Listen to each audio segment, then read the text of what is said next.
तो इस क्वेश्चन में हमको क्या गिवन है, एक गैल्वेनोमीटर दे रखा है जो कि फुल स्केल डिफ्लेक्शन दे रहा है, कब, जबकि उसके थ्रू एक 0.006 एम्पेयर का करंट पास हो रहा है। ठीक है, अब हम क्या काम कर रहे हैं, उस गैल्वेनोमीटर को एक वोल्ट मीटर में कन्वर्ट कर रहे हैं। कैसे, इतने वैल्यू ऑफ रेजिस्टेंस को लगा करके सीरीज। ठीक है, उस वोल्ट मीटर की हमें रेंज दे रखी है 0.30 वोल्ट। अब सेकंड पार्ट में क्या गिवन है कि if connected to this much amount of resistance, वो जो है एक अमीटर में कन्वर्ट हो जा रहा है, कितनी रेंज का, 1.5 एम्पेयर का। ठीक है, तो हमें वैल्यू ऑफ एन बतानी है। तो देखो हो क्या रहा है, इनिशियली हमारे पास क्या है, हमारे पास एक गैल्वेनोमीटर जी है। ठीक है,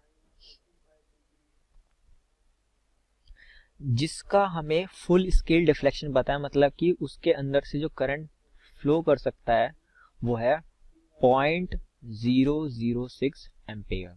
ठीक है, अब हम क्या काम करते हैं, उसमें उसके सीरीज में हम एक रेसिस्टेंस लगा देते हैं जिसकी वैल्यू है 4990 ओम।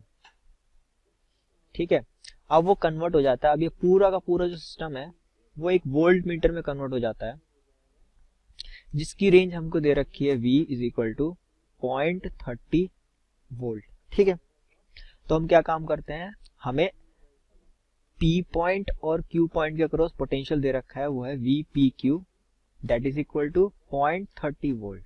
ठीक है, तो 0.30 किसके बराबर होगा, वो होगा आपके IG into the resistance of galvanometer, जिसको हम G मान रहे हैं, प्लस 4990 इंटू IG। तो यहां से हमारा G की वैल्यू आ जाएगी, वो आएगी 0.30 minus 4990 into 0.006 total divided by 0.006। तो हमारे जो सॉल्व करने पे आएगी, वो हमारी जो वैल्यू आ जाएगी वो आ जाएगी 5000 ओम। ठीक है, तो हमारी जी की वैल्यू आ गई। अब वो क्या कह रहा है, सेकंड पार्ट में वो ये बोल रहा है कि अगर उसी को हम क्या काम कर रहे हैं, कनेक्ट कर रहे हैं पैरेलल में एक रेजिस्टेंस, तो वो कन्वर्ट हो जा रहा है एक अमीटर में। तो हमारे पास जो गैल्वेनोमीटर है उसको हम एक अमीटर में कन्वर्ट कर रहे हैं। तो कैसे कर रहे हैं, एक शंट लगा रहे हैं उसके पैरेलल में। तो शंट की जो वैल्यू गिवन है वो हमको दे रखी है कितनी, वो दे रखी है हमको 2n/249। तो ये S की वैल्यू दे रखी है 2n/249 ओम। ठीक है, तो हमको क्या गिवन है, हमें IG पता है, IG है 0.006 एम्पेयर। ठीक है, तो अब होगा क्या, इस A और B के अक्रॉस क्या होगा, पोटेंशियल क्या होगा, बराबर होगा। तो VA must be equal to, मतलब VAB जो होगा क्या, वो होगा पोटेंशियल अक्रॉस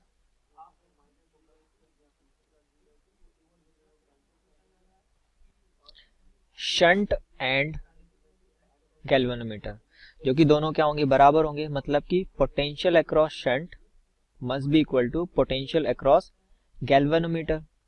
और पोटेंशियल कैसे निकालेंगे, तो पोटेंशियल अक्रॉस शंट हो जाएगा resistance of shunt into the current value.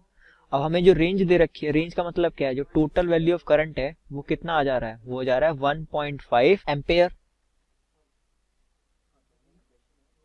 ठीक है, तो अब जो हमारा शंट के अक्रॉस जो करंट होगा वो हो जाएगा 1.5 minus 0.006 and that must be equal to galvanometer का रेसिस्टेंस वो कितना है 5000 ओम इनटू रेसिस्टेंस कितना है उसका 0.006। तो हमारी जो S की वैल्यू आ जाएगी वो आ जाएगी हमारी 5000 into 6 into 10 to the power of -3 divided by 1.5 minus 0.006। तो जब इसको सॉल्व करेंगे तो हमारे जो शंट की वैल्यू आ जाएगी वो आ जाएगी 60/1494 और हमें S की वैल्यू कितनी दे रखी है, S की वैल्यू दे रखी है 2n/249। ये किसके बराबर है, 2n/249 के। तो फाइनली हमारा जो n है वो क्या निकल के आ जाएगा, n वो आ जाएगा हमारा 60 इंटू 249 डिवाइडेड बाय 1494 इंटू 2। तो फाइनली आ जाएगा आपका आंसर 2490 डिवाइडेड बाय 498। ये हमारी वैल्यू ऑफ n निकल के आ जाएगी finally. Hello. The question asks, draw a circuit for experimental verification of Ohm's law using a source of variable DC voltage, a main resistance of 100 ohms, two galvanometers, and two resistances of value 10 to the power 6 omega and 10 to the power minus 3 omega respectively. Clearly show the position of the voltmeter and the ammeter. Now, in this question, we are asked to draw the circuit.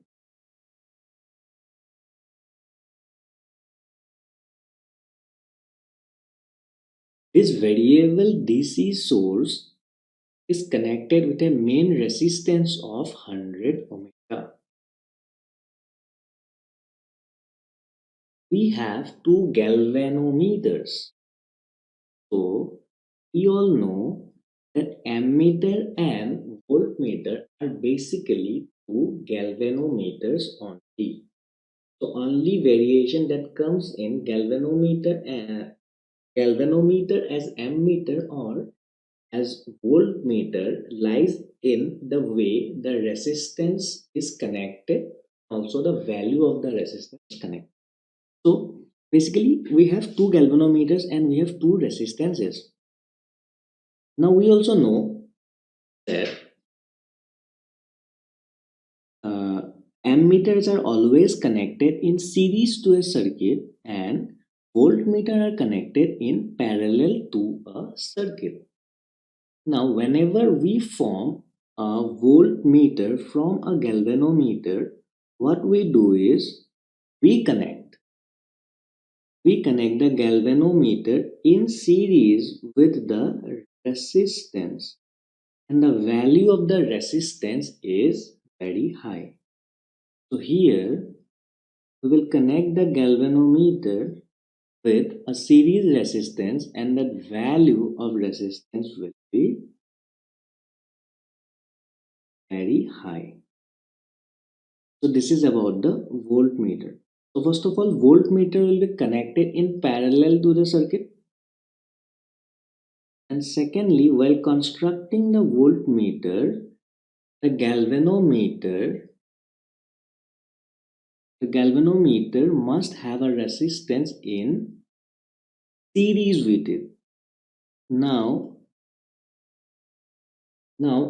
to form the ammeter. Now to form the ammeter, what we do is, first of all, we know the ammeter must be connected in series to the circuit. So here the galvanometer must be connected in series to our circuit, and we connect the resistance. We connect a small resistance parallel to this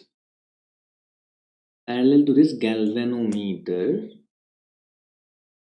We will connect a resistance parallel to this galvanometer, and the value of that resistance will be very small.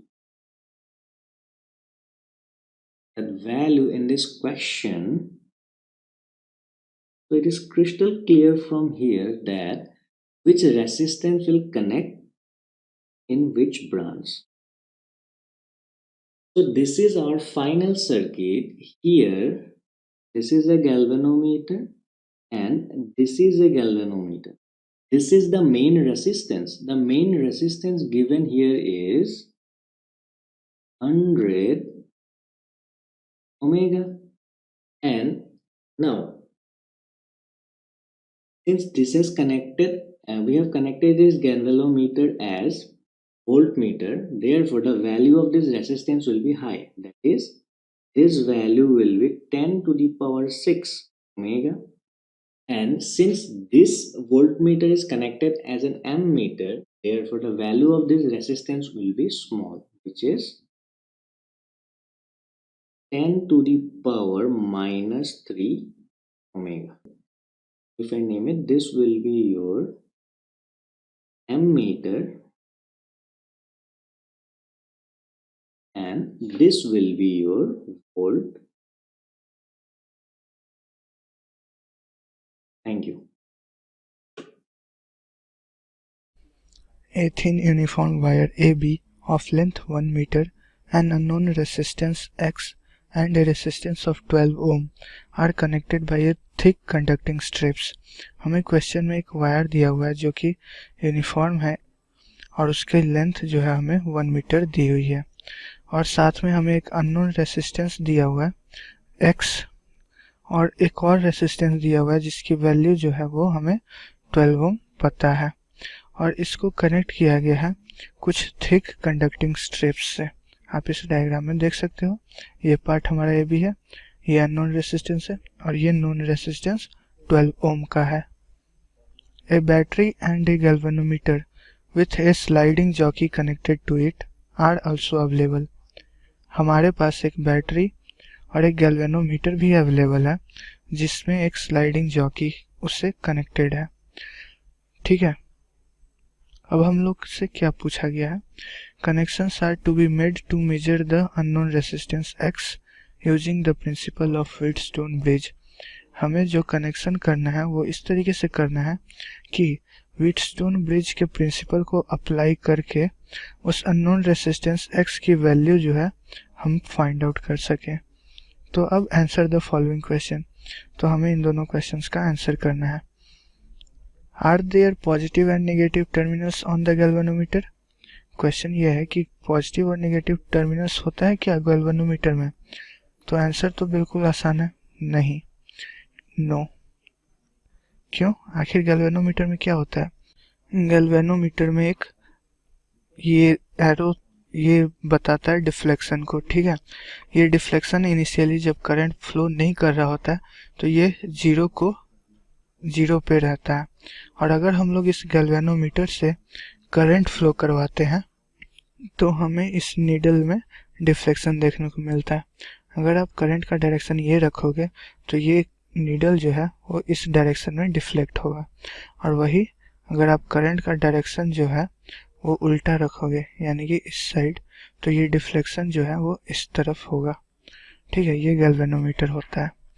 अब दूसरा question क्या कह रहा है, copy that figure in your answer book and show the battery and the galvanometer with jockey connected eight appropriate points.